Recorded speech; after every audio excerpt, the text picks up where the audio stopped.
And part of the issue, Carol, is that when you look at a lot of these black coaches, they are really hired at some of the worst programs in the history of the NCAA. And Jon Embree needs to be a Jesus and perform a Lazarus-like experience to wake these programs up.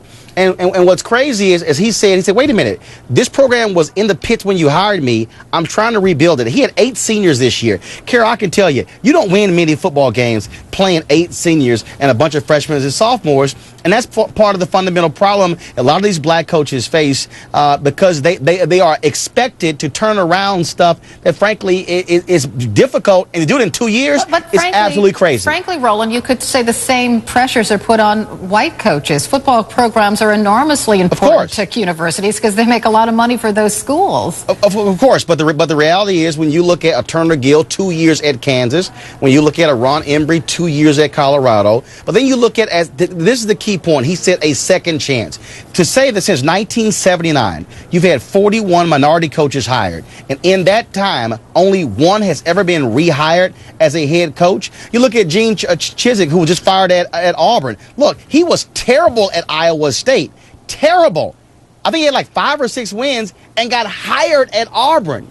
And so I can show you a list of coaches. Not only that, Carol, Bill McCartney, the former Colorado great who led them to a national championship, even he said, and look, he's a white guy, he said black coaches do not get a fair shake because they are asked to do the impossible. This is about opportunity. This is not about, well, you know, this guy's different from the other. It's about the opportunities being afforded. And what folks are saying is, man, make it a fair shot, but don't expect Jesus to walk in the door because he's black. Well, you mentioned McCartney, and I just wanted to quote a statement. He said to ESPN 102.3 in Denver, he said, quote, "To short-circuit a 5-year contract before 2 full years is an indictment of true integrity." McCartney goes on to say, "Men and women of Colorado, don't let this happen. Please weigh in. This is wrong. It undermines the values of the university.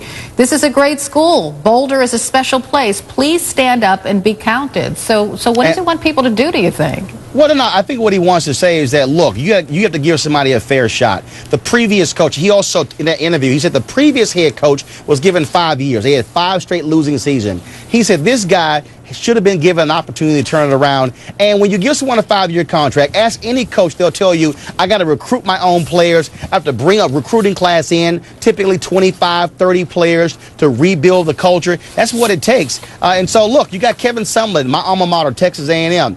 He was a great coach, but luckily he went to a program at the University of Houston that was not in the doldrums when Art Briles left. He was able to raise it up. The difficult task is when you have a lot of these black coaches, they get hired at places like New Mexico, Eastern Carolina. I mean, schools that, frankly, have had 10, 13, 15 years of losing, and then they say, hey, you're Jesus. Revive us.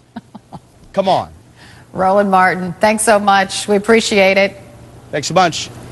Just a couple of minutes ago, I told you the GOP leaders were holding a news conference.